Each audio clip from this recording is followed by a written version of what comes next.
guys, welcome to my channel. We are reading Little Women. I wish my camera would actually work. And we are just gonna start reading. We are on part 6.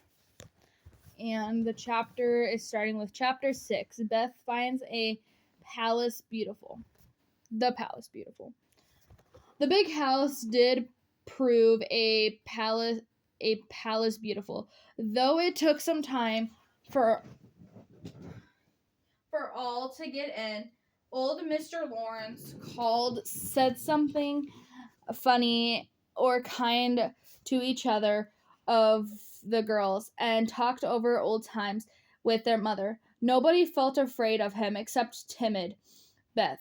The fact that they were poor and Lori rich made them shy in accepting favors, which they could not return. But after a while, they found that he considered them the benefactor and could not do enough to show how grateful he was for Miss March's motherly welcome, their cheerful society, and the comfort he took in that humble home of theirs. So they soon forgot their pride and interchanged kindness without stopping to think which was the greater. All sorts of pleasant things happened about that time. Everybody liked Laurie, and he informed his tutor that the Marches were regularly splendid girls. They took the solitary boy into their midst, and he found something very charming in the innocent of companionship of these simple-hearted girls. Never having known mother or sister, he was quick to feel the influence they brought about him, and their busy living ways made him ashamed of the idolent life he led. He was tired of books and found people so interesting now that Mr. Brooke was obligated to make very unsatisfactory reports, for Laurie was always playing truant and running over the marches. Never mind, let him take a holiday and make it up afterwards, said the old gentleman. The good lady next door says he is studying too hard and needs young society. I suspect she is right. What good times they had! Such plays, the tumblocks, such sleigh rides and skating folks, such pleasant evenings in the old parlor, and now and then such gay little parties as the great house. But Beth, though earning for the grand piano, could not pluck up courage to go to the mansion of Blitz. She went once with Joe, but the old gentleman, not being aware of her infirmary, stared at her so hard for under his heavy brows and said, "Hey," so loud that he frightened her so much her feet chattered on the floor. She told her mother, and she ran away, for pursuance could overcome her fear. Till the fact coming to Mr. Lawrence's ear, he set about mending manners. During one of the brief calls he made, he artfully led the conversation to music and talked about great singers whom he had heard, and told such charming anecdotes that Beth found it impossible to stay in her distant corner, but crept nearer and nearer as the facilitated at the back of his chair. She stopped and stood listening with her great eyes wide open and her cheeks red with excitement. Mr. Lawrence talked on about Laurie's lessons and teachers, and presently he said to Miss March, "The boy neglects his music now, and I'm glad of it, for he was getting too fond of it. But the piano suffers, for what of use? Wouldn't some of your girls like to run over and practice on it now and then, just to keep it in tune?" Beth took a step forward and pressed her hands tightly together to keep from clapping them. for this was an irresistible temptation, and the thought of practicing on that splendid instrument quite took her breath away. Before Miss March could reply, Mr. Lawrence went on. They needed to see or speak to anyone, but run in any time, for I'm shut up in my study at the other end of the house. Here he rose as if going, and Beth made her up her mind to speak, for that arrangement left nothing to be desired. Please tell the young ladies that what I say, and if they don't care to come, why, never mind. Here's a little hand slipped into his, and Beth looked up at him with a face full of gratitude, and she said in her earnest, timid way, "Oh, sir, they do care very, very much." "Are you a musical girl?" he asked without any startling hey, as he looked down at her very kindly. "I'm Beth. I love it dearly, and I'll come if you are quite sure nobody will hear me. To be disturbed," she added, fearing to be rude. "Not a soul, my dear. The house is empty half the day, so come and drum away as much as you like, and I shall be obligated to you. How kind are you, sir?" Beth blushed like a rose under the friendly look he wore, but she was not frightened now, and gave a big hand a grateful squeeze, but because she had no words to thank him for the previous gift he had given her. The old gentleman softly stroked the hair off her forehead, and stomping down, he kissed her, saying in a tone a few people ever heard, "I had a little girl once with eyes like these. God bless you, my dear. Good day, madam." And away he went in a great hurry. Beth had a rapture with her mother, and then rushed up to impart the glorious news to her family, and invades how blithely she sang that evening, and how they all laughed at her because she woke Amy in the night by playing the piano on her face in her sleep, quite by accident, of course. Some pretty easy music lay on the piano, and with trembling fingers and frequent stops to listen, to look about as last touch and great instrument, the straightway forgot her fear, herself, and everything else but the delight which the music gave her. She stayed till Hannah came to take her home to dinner, but she had no appetite, and could only sit and smile upon everyone in a great state of beatitude.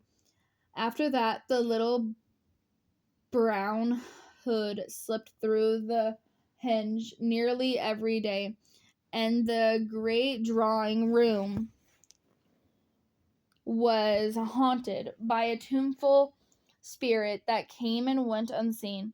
She never knew that Mr. Lawrence often opened his study room to hear the old-fashioned airs he liked. She never saw Laurie mount guard in the hall to warn the servants away. She never suspected that the exercise books and new songs which she found in the rack were put there for her special benefit. And when he talked to her about music at home, she only thought about how kind he was to tell things that happened that helped her so much. "Mother, I'm going to work. Mr. Lawrence, a pair of slippers. He is so kind to me. I must thank him, and I don't know any other way. Can I do it?" asked Bethy, a few weeks after that eventful call of his. "Yes, dear. It will please him very much, and be a nice way to thanking him. The girls will help you about them, and I will pay for the making up," replying Miss March, who took peculiar pleasure in granting Beth's request, because she so seldom asked anything for herself. After many serious discussions with Meg and Joe, the pattern was chosen, the minerals bought, the slippers begun, a cluster of grave yet cheerful pansy on the deeper purple ground, and pronounced very appropriate, and Beth worked away early and late, with occasionally lifts over hard parts. She was a nimble little needle woman, and they were finished before anyone got tired of them. Then she wrote a very short, simple note, and with Lori's help, got them smudged on the study table one morning before the old gentleman was. When this excitement was over, Beth waited to see what would happen. All the day passed, and a part of the next before any acknowledgement arrived, and she was beginning to fear she had offended her crochet's friends. On the afternoon of second day, she went out to do an errand. And oh my gosh, my kitten keeps on crawling everywhere. Sorry, guys. On the afternoon of the second day, she went out to do an errand and give poor Joanne an invalid doll she daily exercised. As she came up to the street of her return, she saw four heads popping in and out of the parlor windows, and the moment they saw her, several hands were waved and several joyful voices screamed, "Here's a little letter from the old gentleman." Came quick and read it. Beth hurried in the twitter of suspense. At the door, her sister seized her, and bore her to the parlor, and a triumphantly procession, all pointing and all saying at once, "Look there, look there!" Beth did look, and turned pale with delight and surprise, for there stood a little cabinet piano with a letter laying on the glossy lid, directed like a signboard to Miss Elizabeth March. "For me?" gasped Beth, holding on to Joe. "Yes, all for you, my precious.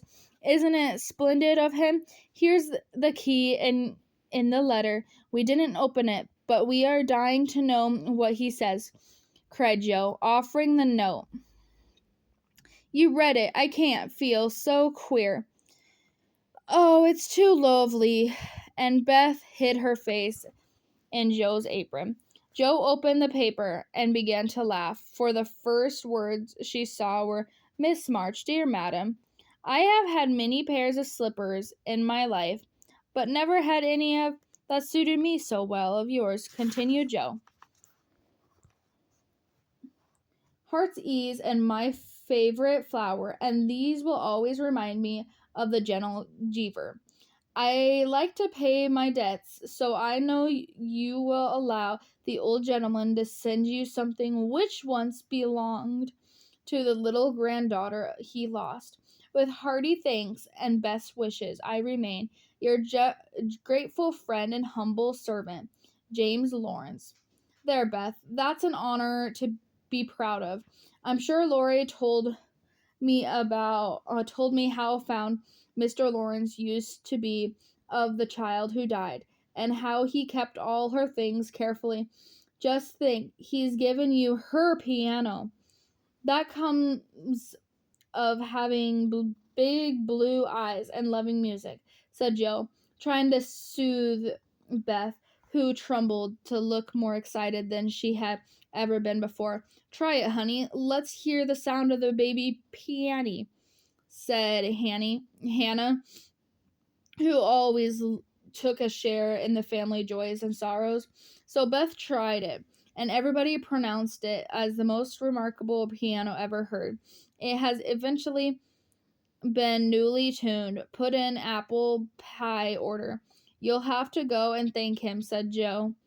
By the way, a joke for the idea of the child's really going never entered her ear.